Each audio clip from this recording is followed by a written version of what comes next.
January 15 na. Challenging din naman. Parang dami na yung channel 2. Ang dami pa taga-channel 2. This session na to? Oo, siguro kaya in a way, nagka-rapport agad lahat, maganda yung samahan. So kasi first time namin nagkatrabaho about isa, pero yung iba nga, like si Joel, si Martin, matagal ko na silang kilala, matagal ko na silang nakasama. Pero sa isang project, first time pala. Teka, ano na ba? Asawa mo na ba tawag mo kay Joel? Actually, nakakatawa kasi alam ko naman na yun yung itatanong ng lahat sa akin, especially dun sa title, di ba? Well, hindi ko pa siya pa itawag asawa kasi hindi pa naman kami kasal. So, syempre dun tayo sa, gaya ng show, sa legal tayo. And kung itatanong niya po kung kailan ako magpapakasal, gugustuhin ko naman po na mas-surprise ko si Jules. Kasi baka mas muna niyo pa po malaman. Diba? So, kailangan caught off guard siya.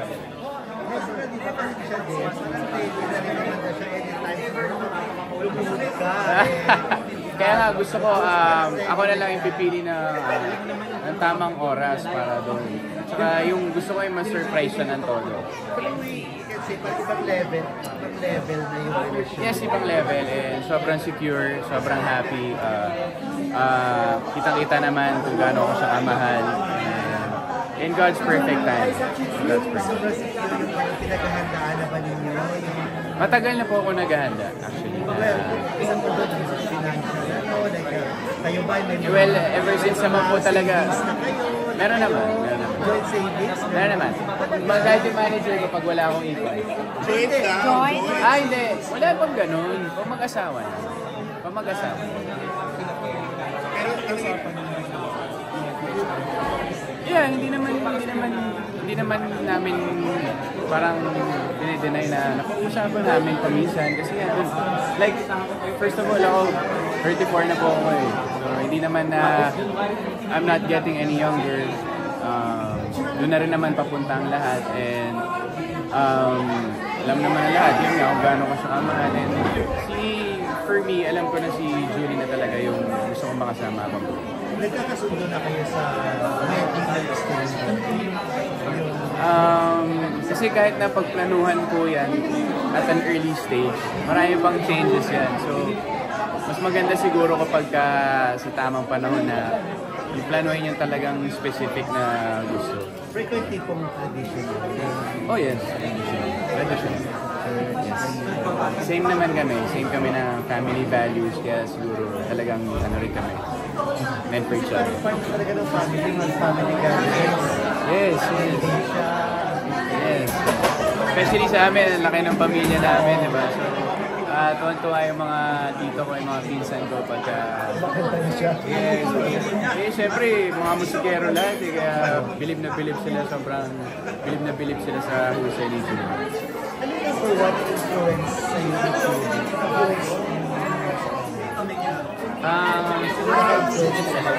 Sa akin ni Jules, siguro yung sa music, mas minahal ko yung music lalo.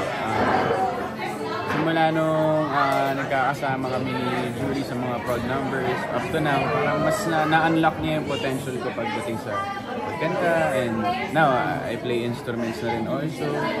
And so yun yung mga akala ko hindi ko kaya gawin noon na kaya pa. Nagkakasundo ka kayo. Ray, bakit this time, na-sure ka na siya yung makakasal mo?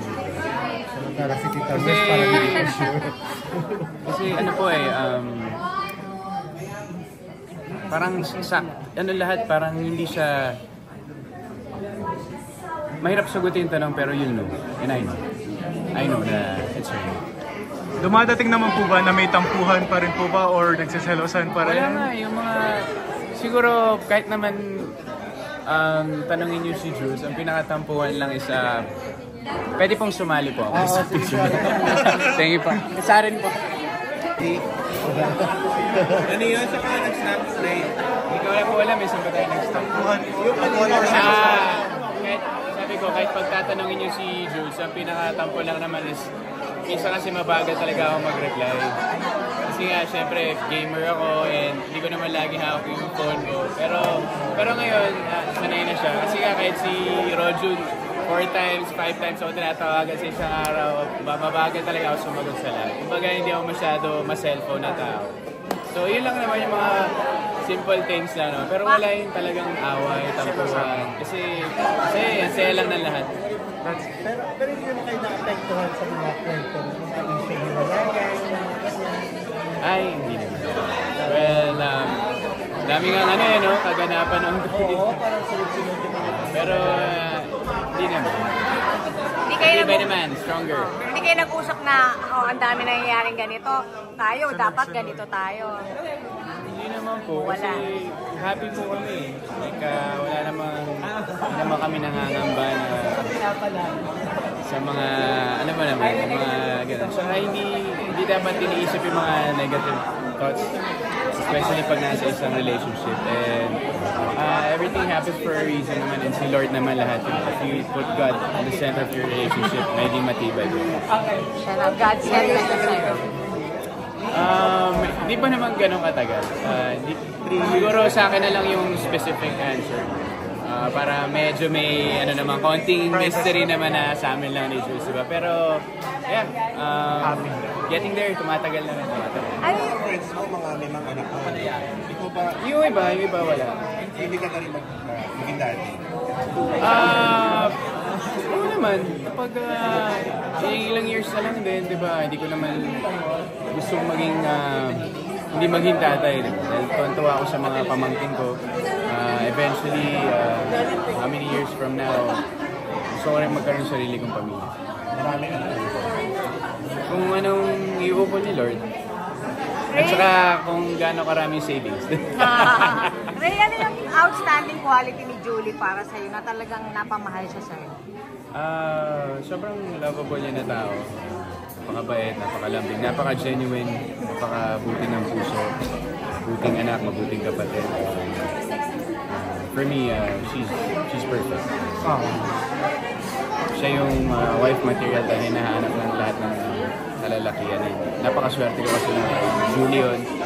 Napakaswerte ko rin na ako yung minahal niya. Grabe naman yung perfect. Super naman. ibang couples parang sila na kayo share. Ako, parang hindi ko na masyado inisipin kasi hindi ka naman, parang sa isang bagay, hindi ka naman pwede maging handa lagi.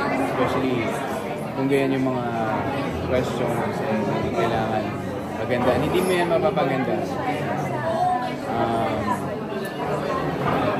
Wala, we'll just cross the bridge when we get there.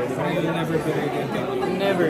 Sa kahit anong pangyayari sa buhay, okay din na may onting prepared ka, preparasyon, pero hindi mo yan mapaganda. Lala pag-start ng sariling pamilya. So, yeah. In reaction naman po Sir River na nalilinya po yung roles niyo sa pagiging drama actor, drama series.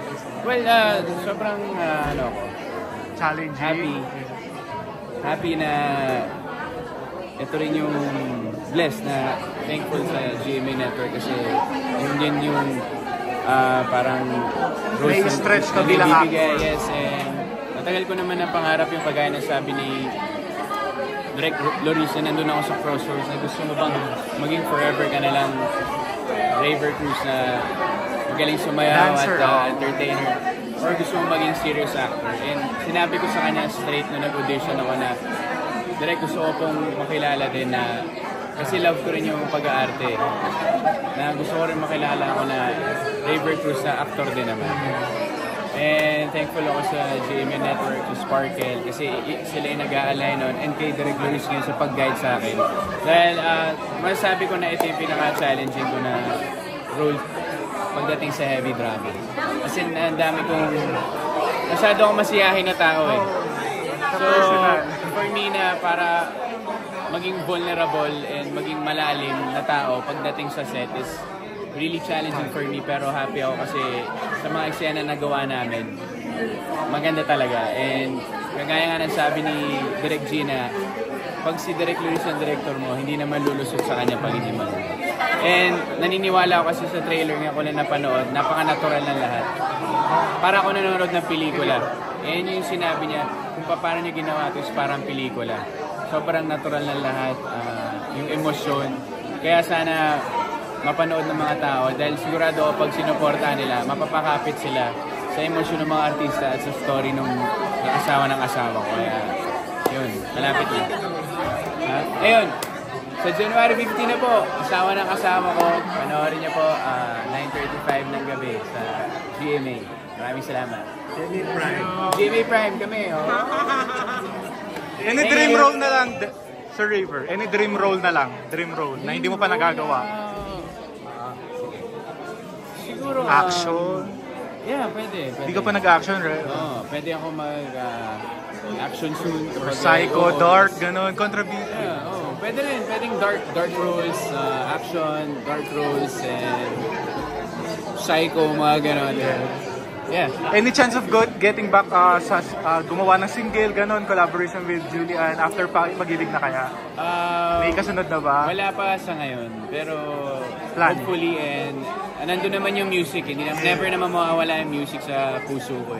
Pagayan din yung isa sa mga mahal ko. And of course, with Julie, hindi naman malayang mangyari. So, excited. Thank you, Sir Ray.